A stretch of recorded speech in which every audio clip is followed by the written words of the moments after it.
Mutiara Hitam, Jilid 2, Bagian 1. Si muka Bopeng menjadi girang melihat gadis cilik itu menyambut serangannya dengan jurus yang sama dan memapaki kedua tangannya yang menubruk. Diam-diam ia mengerahkan tenaganya dan mukanya menyeringai. Gadis cilik sombong ini tentu akan mudah ditawan kalau kedua tangannya dapat ia tangkap. Bau wangi yang menyambar hidungnya tidak membuat si muka Bopeng sadar, bahkan makin girang mendapat kenyataan bahwa gadis cilik itu demikian wangi. Plak-plak, kedua pasang tangan bertemu dan beradu telapak tangan. Si muka Bopeng mengeluarkan pekik aneh dan tubuhnya terlempar ke belakang, terbanting roboh telentang dan tidak bergerak lagi. Kedua lengannya masih berkembang seperti akan menubruk, akan tetapi lengan itu kaku dan telapak tangannya terdapat warna merah dan kebiruan, matanya mendelik, napasnya putus. Sisa para pengemis baju bersih menjadi kaget dan jerih. Wanita setengah tua yang kini menangisi pengemis baju butut tadi sudah hebat, kiranya gadis cilik ini lebih hebat lagi, dalam segebrakan mampu menewaskan pimpinan rombongan mereka. Dengan ketakutan 9 orang pengemis itu cepat menyeret teman-teman mereka yang luka dan mengangkut mayat si muka Bopeng, lalu melarikan diri dari tempat itu sambil sebentar-sebentar menoleh ketakutan melihat ke arah Kui Lan yang tertawa-tawa sambil bertolak pinggang. Setelah semua pengemis pergi, Kui Lan baru sadar akan suara Billy yang menangis terisak-isak. Ia cepat membalikkan tubuh. Melihat Billy berlutut di depan pengemis baju butut yang dikeroyok tadi, ia cepat menghampiri. Kini pengemis itu sudah bangkit duduk, bersandar pada batang pohon. Napasnya terengah-engah, kedua lengannya memeluk pundak Billy yang berlutut di depannya. Melihat keadaan mereka, Kui Lan menjadi heran bukan main. Akan tetapi ia tidak mau bertanya karena merasa jengah. Kenapa bibi Billy mau dipeluk laki-laki jembel itu? Sebagai seorang gadis cilik yang belum pernah menyaksikan orang berpelukan, ia tidak tahan untuk melihat lebih lama lagi, maka ia lalu membalikkan tubuhnya membelakangi mereka. Akan tetapi ia mendengar suara mereka ketika mereka bicara. Suamiku, mana dia? Mana Haulem anak kita? Terdengar Billy berkata menahan isak. Mendengar ini, Kui Lan makin kaget. Suami, jembel itu suami bibi Billy? Rasa heran dan kaget membuat ia kembali membalik dan memandang pengemis itu lebih teliti. Seorang laki-laki berusia 40 tahun lebih, pakaiannya lapuk dan kotor, pakaian seorang jembel. Akan tetapi mukanya bersih terpelihara, muka yang pucat karena menderita luka parah, namun masih membayangkan ketampanan laki-laki. Billy, istriku, kenapa engkau meninggalkan aku? Kenapa engkau tega pergi meninggalkan kami, suamimu dan anak kita? Apakah kesalahanku kepadamu sehingga engkau begitu kejam? Suaranya ini penuh pertanyaan, penuh tuntutan dan tangis Billy makin terseduh-seduh. Di antara isak tangis, istri yang malang ini lalu bercerita dengan singkat betapa ia diculik dan dipaksa pergi oleh Kam Sian Eng untuk menyusui dan merawat anaknya yang baru terlahir, menceritakan betapa Kam Sian Eng adalah seorang yang berilmu tinggi dan betapa dia tidak berdaya. Demikianlah, suamiku, kuharap engkau suka mengampunkan aku. Akan tetapi, sungguh aku tidak berdaya, sampai sekarang pun aku tidak mungkin bisa pergi meninggalkan Sian Kounio. Laki-laki itu makin pucat, jelas ia menahan sakit sambil menggigit bibir. Ah, engkau terluka hebat, mari kubawa ke pondok kami, biar ku minta Kounio memberi obat kepadamu. Tidak perlu lagi, laki-laki yang bernama Tang Sun itu, suami dari Pang Billy, mencegah sambil mengangkat tangan, kemudian karena tidak tahan bersandar dan duduk, ia lalu merebahkan diri lagi, dibantu istrinya. Lukaku amat parah, kurasa ada perdarahan di dalam dadaku, sakit sekali, oh, tak mungkin dapat diobati. Akan tetapi, terima kasih kepada Tian, mati pun aku tidak penasaran, sudah dapat bertemu denganmu, tapi sayang. Haulem, di mana engkau, anakku? Mendengar disebutnya nama anaknya, Billy lupa akan penderitaan suaminya yang sudah menghadapi maut. Sambil memegang lengan suaminya ia berseru keras, di mana Haulem? Di mana dia? Suara Tang Sun makin lemah, bahkan agak menggigil dan peluh, akan tetapi lancar dan tidak terputus-putus lagi. Perubahan ini tidak diketahui Billy yang amat ingin mendengar cerita tentang putranya. Sepeninggalmu, kubawa dia pergi mencarimu dan hidup menderita. Ketika dia berusia 5 tahun, kuserahkan dia kepada ketua kelenteng di puncak Gunung Kim Leongsan yang kutahu seorang berilmu tinggi. Aku sendiri lalu melanjutkan perjalanan mencarimu, Billy, menempuh 1001 macam kesukaran. Cerita ini terputus sebentar oleh tangis Billy penuh keharuan sambil memeluk leher suaminya. Kui Lan yang berdiri tak jauh dari situ merasa betapa jantungnya seperti disayat-sayat saking terharu, namun ia dapat menekannya dan tidak sebutir pun air mata menetes turun. Di dalam hatinya, ia makin menyesalkan perbuatan Kam Sian Eng yang telah memisahkan suami istri ini dan menimbulkan kesengsaraan dalam kehidupan dua orang, bahkan mungkin tiga orang dengan anak mereka yang agaknya tidak diketahui pula di mana adanya. Akan tetapi sekarang aku tidak menyalahkan engkau, istriku, setelah aku tahu betapa engkau pun menderita dan tidak berdaya. Aku lalu hidup sebagai pengemis dan akhirnya aku tertarik akan sepak terjang Kong Sim Kai Pang yang adil dan gagah. Maka aku masuk menjadi anggota Kong Sim Kai Pang. Kong Sim Kai Pang termasuk perkumpulan pengemis golongan bersih yang ditandai dengan pakaian kotor, dan pada waktu ini golongan bersih sedang berusaha membasmi pengemis-pengemis golongan kotor yang ditandai dengan pakaian bersih. Setelah menjadi anggota Kong Sim Kai Pang, banyak teman-temanku membantuku mencarimu. Dan beberapa hari yang lalu, seorang temanku melihat engkau di depan pondok. Karena dia tidak mengenalmu akan tetapi merasa heran melihat seorang wanita dan dua orang anak tanggung tinggal bersunyi diri di dalam hutan, ia lalu menceritakannya kepadaku. Nah, hari ini aku datang ke sini menyelidik, siapa kira, di sini aku bertemu dengan belasan orang pengemis golongan hitam yang mengeroyokku. Dan Haulem, anakku, dia bagaimana? Billy mendesak, tidak sadar bahwa kini wajah suaminya yang pucat itu sudah mulai agak kebiruan. Dia, kini napas Tang Sun mulai tersendat-sendat. Dia, kini tentu sudah dewasa, hampir 15 tahun. Akan tetapi ketika aku datang menjenguk ke sana, Wesio tua itu telah meninggal dunia dan Haulem, dia. Sukar sekali ia melanjutkan kata-katanya. Barulah Billy sadar akan keadaan suaminya. Ia menjerit dan memeluk. Melihat suaminya meramkan matanya, ia menciuminya dan memanggil-manggil namanya, kini tidak peduli lagi akan anaknya. Kuilan yang berdiri termangu-mangu cepat menggunakan punggung tangan kirinya menghapus dua butir air mata yang tak tertahankan lagi menetes turun ke atas pipinya. Tang Sun membuka matanya, lalu tersenyum dan membelai rambut istrinya. Wajahnya membayangkan kepuasan, akan tetapi kembali keningnya berkerut ketika ia berkata, Haulem, dia, pergi dari sana, tak seorang pun tahu kemana. Istriku, kau carilah dia. Tangan yang membelai rambut itu lemas dan terkulai. Billy menjerit dan roboh pingsan sambil memeluk mayat Tang Sun yang masih hangat. Bibi Billy, Kuilan memanggil-manggil sambil mengguncang-guncang tubuh Billy. Wanita itu akhirnya siuman dan dengan muka merah mata berapi-api ia meloncat bangun, membalikkan tubuhnya dan mencabut pedang yang tergantung di pinggang. Billy memang memiliki kepandaian yang khusus ia pelajari dari Sian Eng, yaitu bermain pedang, bahkan ia menerima hadiah sebatang pedang indah dari Sian Eng. Kini dengan pedang di tangan, matanya terbelalak memandang kanan kiri, mulutnya menantang-nantang. Pengemis-pengemis busuk, jembel-jembel terkutuk. Hayo majulah semua, akan kubunuh kalian sampai habis. Kuilan maklum bahwa bibinya ini amat marah dan sakit hati karena kematian suaminya. Suami yang terpisah darinya selama belasan tahun, dan yang kini begitu berjumpa terus meninggal dunia. Perempuan setan, berani kau membunuh saudara kami? Tiba-tiba terdengar bentakan nyaring dan muncullah tiga orang kakek berpakaian pengemis. Mereka adalah tiga orang kakek tinggi kurus yang memegang tongkat butut, sebutut pakaian mereka. Begitu melihat tiga orang kakek pengemis ini, sambil berseru marah Billy maju menerjang dengan pedangnya. Gerakannya secepat kilat, pedangnya berkelebat seperti halilintar menyambar. Terang, pedang itu terpental dan hampir terlepas dari pegangan Billy ketika tertangkis sebatang tongkat butut yang dipegang oleh kakek pengemis yang bertahi lalat besar di bawah hidungnya. Billy makin marah. Kakek pengemis ini kiranya lihai sekali, tidak boleh disamakan dengan para pengemis yang tadi mengeroyok suaminya. Maka ia lalu mengeluarkan seruan keras sambil memutar pedangnya dan mengerahkan tenaga, menerjang dengan cepat sekali. Menghadapi serangan yang begitu dahsyat, kakek pengemis itu terkejut dan cepat memutar tongkat melindungi tubuhnya. Kemudian terjadilah pertandingan hebat di antara Billy dan kakek pengemis. Dua orang kakek pengemis lain segera melangkah maju mendekati mayat Tang Sun. Melihat ini, Kuilan menjadi curiga dan membentak, jembel-jembel busuk, mundurlah kalian.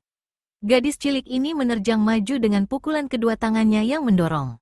Karena melihat bahwa yang menerjang mereka hanyalah seorang gadis cilik berusia 14 tahun, dua orang kakek jembel itu tersenyum tenang, bahkan mengulur tangan untuk menangkap pundak Kuilan. Akan tetapi alangkah kaget hati mereka ketika tangan mereka bertemu dengan tangan Kuilan, tubuh mereka terdorong mundur dan hampir saja mereka terbanting roboh. Baiknya keduanya adalah tokoh-tokoh lihai, cepat mereka dapat menekan tanah dengan ujung tongkat sehingga dapat menguasai keseimbangan tubuh lagi. Sejenak mereka saling pandang dengan muka merah, lalu menatap wajah Kui Lan dengan sikap terheran-heran. Namun mereka merasa penasaran, mungkinkah bocah perempuan ini memiliki tenaga yang sedemikian dahsyatnya? Karena merasa malu untuk menghadapi seorang anak-anak dengan senjata tongkat mereka, keduanya lalu menyelipkan tongkat di ikat pinggang lalu melangkah maju mengulur tangan. Bocah setan, mau lari kemana kau? Melihat dirinya diserang dengan jangkauan tangan hendak menangkap, Kui Lan tertawa mengejek, lari kemana? Untuk apa lari menghadapi 2 ekor babi tua macam kalian? Dan dengan gerakan yang indah namun gesit bukan main, Kui Lan sudah dapat mengelak, lolos dari tubrukan mereka, kemudian cepat ia membalik dan mengirim pukulan ke arah punggung mereka. Wut! 2 orang pengemis tua itu berseru kaget dan cepat melompat jauh ke depan sehingga terhindar daripada pukulan maut tadi. Wajah mereka menjadi pucat dan keringat dingin memenuhi jidat. Sebagai orang-orang yang ahli, mereka cukup maklum betapa pukulan kedua tangan bocah ini tadi mengandung tenaga elwekang yang hebat dan dapat mematikan. Berubahlah pandangan mereka. Kiranya bocah ini gerakannya jauh lebih hebat daripada wanita yang bertanding melawan saudara mereka. Tanpa malu-malu lagi keduanya lalu mencabut tongkat. Hai Hik, kalian mau lari kemana? Kui Lan mengejek. Akan tetapi cepat gadis cilik ini menggerakkan kaki untuk berkelit karena melihat 2 sinar tongkat telah meluncur dengan hebat. Selanjutnya Kui Lan harus menggunakan kelincahannya untuk menghindarkan diri daripada kurungan sinar kedua tongkat itu. Diam-diam anak ini kaget juga. Kiranya 2 orang pengeroyoknya ini benar-benar amat tangguh sehingga tekanan kedua tongkat itu mengurung dirinya, membuat ia tidak mampu balas menyerang. Dia tidak tahu bahwa 2 orang kakek itu jauh lebih kaget dan heran daripadanya. Selama mereka hidup, sudah hampir 60 tahun, baru kali ini mereka menghadapi peristiwa yang begini aneh dan memalukan. Mereka terkenal sebagai ahli-ahli silat kelas tinggi, hanya orang-orang pilihan di dunia Kangou saja yang setanding dengan mereka. Akan tetapi kini, dengan maju berdua dan memegang tongkat pula, mereka tidak mampu mengalahkan seorang gadis cilik yang bertangan kosong. Sebetulnya tingkat ilmu silat anak itu belumlah matang dan tidak seberapa tinggi, akan tetapi gerakannya amat aneh luar biasa sekali dan sukar diduga karena jauh berbeda dengan dasar-dasar ilmu silat yang lazim. Tiba-tiba terdengar suara yang nyaring sekali, datangnya dari jauh akan tetapi amat jelas seakan-akan yang berkata berada di belakang mereka, Enci Billy. Kui Lan, mundur. Tentu saja Billy dan Kui Lan mengenal baik suara ini dan mereka cepat meloncat mundur tanpa menoleh. 3 orang pengemis yang tidak mendengar seruan tadi mendesak maju. Akan tetapi tiba-tiba tampak bayangan putih berkelebat dan 3 orang kakek itu berhenti bergerak dan telah menjadi kaku seolah-olah mereka berubah menjadi arca batu. Tanpa dapat mereka lihat, jalan darah mereka telah ditotok oleh ujung lengan baju Xian Eng yang kini sudah berdiri di depan mereka dengan sikap bengis. Pada saat itu terdengar bunyi angin menyambar. Belasan buah senjata rahasia berbentuk piau atau pisau dan besi bintang menyambar ke arah Billy, Kui Lan, Xian Eng, dan juga ke arah 3 orang pengemis yang berdiri kaku. Billy dan Kui Lan melihat datangnya senjata rahasia yang membawa angin ini, maklum bahwa senjata itu digerakkan oleh tangan yang lihai, maka tidak berani menyambut dan cepat mengelak. Akan tetapi Xian Eng lalu mengebutkan kedua tangannya ke depan dan belasan batang senjata rahasia yang menyambar ke arahnya dan ke arah 3 orang pengemis tua runtuh terpukul oleh hawa pukulan kedua tangannya. Dari balik pohon meloncat keluar 5 orang kakek pengemis pula, akan tetapi mereka ini berbeda dengan yang 3 tadi. Kalau 3 orang kakek pertama berpakaian butut kotor, adalah 5 orang ini berpakaian bersih, sungguh pun bertambal-tambalan seperti halnya para pengemis yang mengeroyok Tang Sun. Wanita iblis, berani kau. Hanya sampai sekian saja bentakan seorang di antara mereka karena tiba-tiba tubuh Xian Eng lenyap berkelebat ke depan. 5 orang itu menggerakkan kaki tangan hendak melawan bayangan yang tiba-tiba menyambar, namun sia-sia belaka karena tahu-tahu mereka ini pun sudah berdiri kaku seperti patung, persis seperti keadaan 3 orang kakek baju butut. Melihat munculnya 5 orang pengemis baju bersih ini, baru Billy sadar akan perbedaan antara 5 orang pengemis ini dan 3 orang pengemis yang tadi datang lebih dulu. Pakaian mereka, pakaian 5 orang pengemis yang datang belakangan ini serupa dengan pakaian para pengemis yang mengeroyoknya, yang membunuh suaminya. Adapun pakaian 3 orang pengemis yang mengeroyoknya, sama butut dengan pakaian suaminya. Teringatlah ia akan cerita suaminya tentang golongan putih yang berpakaian butut dan golongan hitam yang berpakaian bersih. Kini melihat Kam Sian Eng memandang kepada 3 orang pengemis baju butut dengan mata beringas, ia cepat meloncat maju dan berkata, "Sian Kounio, jangan bunuh mereka ini." Kam Sian Eng tanpa menoleh bertanya, suaranya dingin dan ketus, "Apa yang terjadi di sini?" Billy yang teringat kembali kepada suaminya, tidak menjawab melainkan berlutut lagi di depan mayat suaminya sambil menangis. Quilan maklum bahwa bibinya dan juga gurunya itu sedang marah, maka ia cepat maju mewakili Billy dan bercerita singkat. "Bibi Billy dan aku sedang memetik bunga ketika kami mendengar suara orang bertempur di sini. Ternyata yang bertempur adalah suami Bibi Billy dikeroyok pengemis-pengemis baju bersih sampai terluka dan tewas. Bibi Billy dan aku berhasil mengusir dan membunuh beberapa orang pengemis baju bersih, dan sebelum mati suami Bibi Billy sempat bercerita bahwa dia adalah anggota pengemis baju butut. Kemudian muncul 3 orang kakek pengemis baju butut ini yang lancang menyerang Bibi Billy dan aku. Agaknya mereka bertiga ini masih segolongan dengan suami Bibi Billy. Dan 5 orang kakek yang datang belakangan ini agaknya hendak membalaskan kematian anak buah mereka." Sian Eng mendengar ini, melirik ke arah Billy. Wajah yang tertutup tirai sutera itu sedikit pun tidak berubah, tetap dingin dan keras. Tiba-tiba tangannya bergerak ke punggung. Sinar terang berkelebatan disusul jerit-jerit kesakitan dan 8 orang pengemis yang masih berdiri kaku itu kini telah buntung semua tangan kanannya. Entah kapan Sian Eng menggunakan pedang, entah kapan mencabutnya, dan menyarungkannya kembali, tak dapat diikuti pandang mata para pengemis itu sehingga biarpun mereka menanggung luka hebat dan nyeri, mereka masih terbelalak kaget dan gentar. 3 orang pengemis tua baju butut itu adalah tokoh-tokoh Kong Sim Kai Pang, sedangkan 5 orang pengemis baju bersih itu adalah tokoh-tokoh terkemuka pula dari perkumpulan golongan hitam. Di dalam dunia Kang Ou, terutama dunia para pengemis Kang Ou, mereka 8 orang ini merupakan orang-orang terkenal dengan ilmu silat mereka yang tinggi. Akan tetapi kini, dalam tangan wanita berkerudung yang cantik dan aneh itu, mereka sama sekali tidak berdaya, dipermainkan seperti tikus-tikus dipermainkan kucing. "Oh, Kounio, jangan." Billy yang mendengar jerit mereka dan mengangkat muka, segera meloncat bangun. 3 orang lokai ini adalah orang-orang segolongan mendiang suami saya. Sian Eng mendenguskan suara dari hidung. Quilan segera berkata, "Bibi Billy, 3 orang jembel tua ini biarpun segolongan dengan suamimu, namun mereka datang-datang menyerang kita. Pasti bukan orang baik-baik, sudah sepatutnya Bibi Sian memberi hukuman." Kakek pengemis baju butut yang bertahi lalat di bawah hidungnya terdengar menarik napas panjang. 8 orang ini biarpun tertotok tak mampu bergerak, akan tetapi yang kaku hanyalah kaki tangan, sedangkan anggota tubuh yang lain tidak, sehingga mereka masih mampu bicara. "Kami 3 orang tua bangka memang telah berlaku ceroboh, tidak mengenal orang dan tidak dapat membedakan mana kawan mana lawan. Kehilangan tangan ini sudah sepantasnya. Kounio, harap sudi mengampuni mereka. Tentu tadi mereka menyangka bahwa sayalah yang membunuh saudara mereka ini, padahal dia ini. Tang Sun, suamiku. Quilan bebaskan mereka." Sian Eng menggerakkan kepalanya ke arah 3 orang pengemis baju butut. Sebagai seorang murid yang amat tekun dan amat cerdik, tentu saja Quilan sudah pula membaca dan mempelajari isi kitab Im Yang Tiam Hoat, sebuah kitab pusaka dari Xiao Lim Pai yang dahulu dicuri oleh Tok Xiao Kui dan terjatuh ke tangan Sian Eng. Dan tentu saja ia dapat pula membebaskan pengaruh totokan ilmu menotok jalan darah ini. Dihampirinya 3 orang kakek itu dan dengan sebuah jari telunjuk kanan, ditotoknya punggung belakang pusar mereka sambil tangan kirinya tidak lupa menamparkan belakang kepala. Sebetulnya tamparan belakang kepala ini tidak ada hubungannya dengan pembebasan totokan, akan tetapi dasar anak nakal, ia hendak melampiaskan kemendongkolan hatinya kepada 3 orang kakek pengemis itu dalam kesempatan ini. Kembali 3 orang kakek ini terkejut sekali. Mereka adalah ahli-ahli silat tingkat tinggi dan tahu banyak tentang seluk-beluk ilmu Tiam Hiat Hoat atau menotok jalan darah.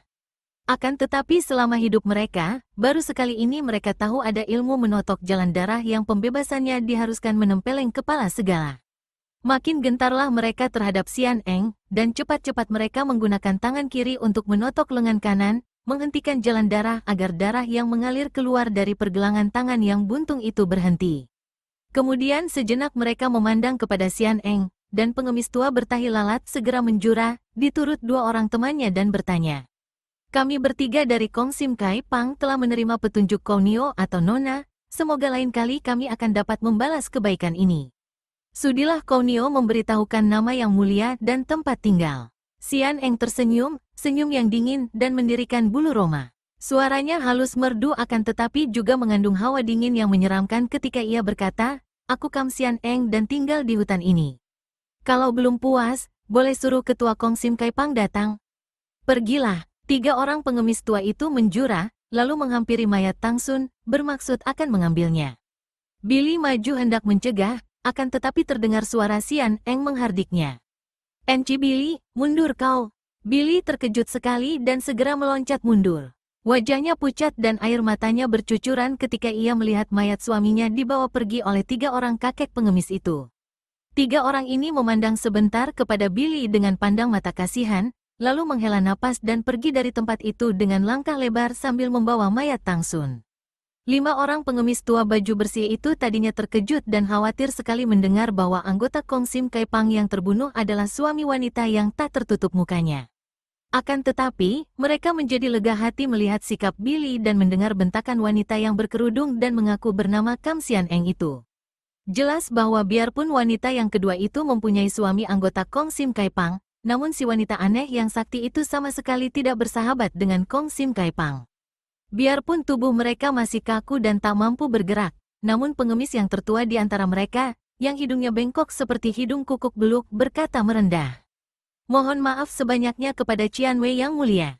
Karena tidak tahu dan belum mengenal, Boan Wei berlima berani amat lancang memasuki wilayah Qian Wei." Hendaknya Qian Wei memaklumi bahwa Boan Wei berlima adalah pimpinan perkumpulan pengemis Hek Peng Kai Pang atau perkumpulan pengemis Garuda Hitam yang masih berada di bawah lindungan Yang Mulia Bu Tek Siu Lem. Maka Boan Wei berlima mengharap sudilah kiranya Qian Wei melihat muka Chiang Bujin atau pemimpin besar Bu Tek Siu Lem untuk mengampuni dan membebaskan Boan Wei berlima. Xian Eng mengerutkan keningnya. Diam-diam ia merasa geli mendengar betapa 5 orang kakek itu menyebutnya Qian Wei, sebutan bagi tokoh-tokoh tinggi dunia persilatan dan menyebut diri Boan Wei, sikap yang amat merendah sekali. Akan tetapi ia heran mendengar nama Bu Tek Siu Lem atau laki-laki tampan tanpa tanding. Siapakah itu? Sudah terlalu lama ia mengasingkan diri sehingga tidak melihat perubahan di dalam dunia Kang Ou, tidak mengenal tokoh-tokoh barunya. Siapakah dia yang berjuluk Bu Tek Siu Lem itu? Tanyanya tanpa disengaja karena pertanyaan dalam hati ini terlontar keluar melalui bibirnya. 5 orang pengemis tua baju bersih itu saling pandang dengan heran dan juga kecewa. Benarkah ada orang di dunia Kang Ou ini yang belum mengenal nama Bu Tek Siu Lem? Dan wanita aneh ini demikian sakti, tapi mungkin belum memasuki dunia Kang Ou. Karena ini si hidung bengkok segera berkata, sengaja mengangkat-angkat nama besar Bu Tek Siu Lem untuk menimbulkan kesan mendalam. Beliau adalah tokoh tertinggi di dunia Kang Ou yang datang dari dunia barat. Semua perkumpulan pengemis baju bersih berada di bawah perlindungan beliau, dan Boan Wei yakin bahwa kelak beliaulah yang akan menjadi pemimpin besar semua Kai Pang. Juga dalam pemilihan tokoh-tokoh terbesar untuk memilih jagoan yang Tian He Teit atau di seluruh dunia nomor 1, yang akan diadakan di puncak Cheng Leong San pada malam tahun baru nanti, sudah dapat dipastikan bahwa Chiang Bujin Bu Tek Siu Lem yang akan keluar sebagai juara, jagoan di antara segala datuk. Tapi, kecuali, kalau Qian Wei ikut pula dalam kejuaraan itu, keadaan akan makin ramai. Demikian tambah si hidung bengkok ketika melihat wajah di balik kerudung itu kelihatan tak senang. "Aku tidak peduli segala macam Bu Tek Siu Lem. Kalian berlima sudah lancang berani menyerangku, berani memandang sebelah mata. Karena itu kalian baru boleh pergi kalau kalian suka mencongkel keluar sebuah biji mata kalian." 5 orang pengemis itu terbelalak dan muka mereka pucat. Keringat dingin mengalir keluar membasahi jidat dan leher. Sebuah biji mata disuruh congkel keluar? Siapa yang sudi? Sebelah tangan sudah dibuntungkan, kini sebelah mata diminta lagi. Mana ada aturan begini bocengli atau kurang ajar? Wanita aneh ini tidak takut kepada Bu Tek Siu Lem, berarti belum mengenal. Kalau belum kenal, belum tentu wanita ini benar-benar sakti. Agaknya hanya memiliki ilmu Tiam Hiat Hoat yang aneh sehingga mereka tadi menjadi korban totokan sebelum dapat bergerak banyak dan sebelum melihat sampai di mana tingkat ilmu kepandaian wanita berkerudung itu. Karena tidak terdapat jalan lain untuk menghindarkan diri dari ancaman congkel mata, si hidung bengkok lalu berkata, nadanya sengaja dikeluarkan untuk mengejek. "Sebagai orang-orang Kang Ou kami tahu bahwa hukumnya adalah siapa kuat dia menang dan siapa kalah harus tunduk. Sayang sekali bahwa kami belum merasa dikalahkan, hanya dibuat tidak berdaya oleh serangan gelap. Sebagai tokoh-tokoh Hek Peng Kai Pang, kami mengandalkan keselamatan nyawa kami di ujung pedang. Siapa tahu, sebelum kami sempat mencabut pedang, kami mengalami penghinaan. Kalau sudah tertotok seperti ini, bicara pun kami tak berhak. Seorang kanak-kanak yang masih ingusan sekalipun dapat melakukan apa saja yang dikehendakinya terhadap kami. Akal si hidung bengkok ini berhasil baik sekali. Xian Eng menjadi merah mukanya dan sekali tubuhnya bergerak, tampak bayangan putih berkelebat. Ujung lengan bajunya menyambar dan 5 orang kakek itu merasa betapa punggung belakang pusar mereka tertotok yang membuat tubuh mereka pulih seperti biasa. Serentak mereka berlima mencabut pedang dan membuat gerakan keliling, mengurung wanita berkerudung itu.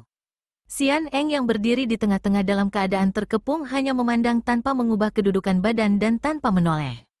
Hanya sepasang matanya di balik kerudung hitam itu yang melirik ke kanan-kiri, kemudian tampak giginya berkilat putih ketika ia berkata, "Kalian telah bebas. Pedang telah dicabut, tidak lekas mencongkel mata kanan kalian, tunggu apa lagi?" Ucapan yang menyakitkan hati ini merupakan komando bagi 5 orang kakek pengemis itu untuk menerjang dengan hebat. Xian Eng dalam keadaan terkepung dan 5 orang itu melakukan serangan berbareng. 5 buah pedang dengan tusukan dan bacokan kilat mengarah tubuhnya. Tiba-tiba terdengar suara tertawa terkekeh dan 5 orang pengemis terkejut ketika melihat bayangan putih melesat cepat dari tengah kepungan dan benar saja, ketika mereka melihat, ujung pedang mereka hanya mengenai tempat kosong dan 5 buah pedang mereka hampir beradu sendiri dengan kawan. Cepat mereka menengok dan kiranya Xian Eng telah berdiri sambil bertolak pinggang di sebelah kiri sambil tersenyum mengejek. Pengemis hidung bengkok yang berdiri paling dekat cepat menerjangnya dengan pedang, diikuti oleh teman-temannya yang kini tidak mengurung lagi. Inilah yang dikehendaki Xian Eng, yaitu agar 5 orang pengeroyoknya itu menyerangnya dengan susul-menyusul, tidak berbareng seperti tadi. Begitu pedang si hidung bengkok menyambar, ia menggerakkan lengannya secara aneh. Pedang menusuk datang dan terdengarlah jerit mengerikan disusul robohnya tubuh pengemis hidung bengkok. Xian Eng tidak berhenti sampai di situ saja. Tubuhnya terus bergerak ke depan dan jerit kesakitan susul-menyusul sehingga akhirnya 4 orang pengemis yang lain juga roboh. Hanya beberapa puluh detik saja terjadinya. 5 orang pengemis itu sendiri tidak tahu benar apa yang terjadi.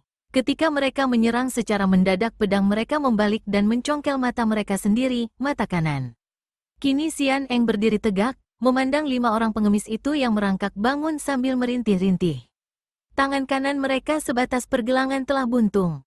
Tadi mereka menggunakan tangan kiri untuk bermain pedang. Siapa kira secara aneh sekali wanita sakti itu telah membuat pedang mereka membalik dan mencongkel keluar biji mata kanan mereka dengan pedang mereka sendiri.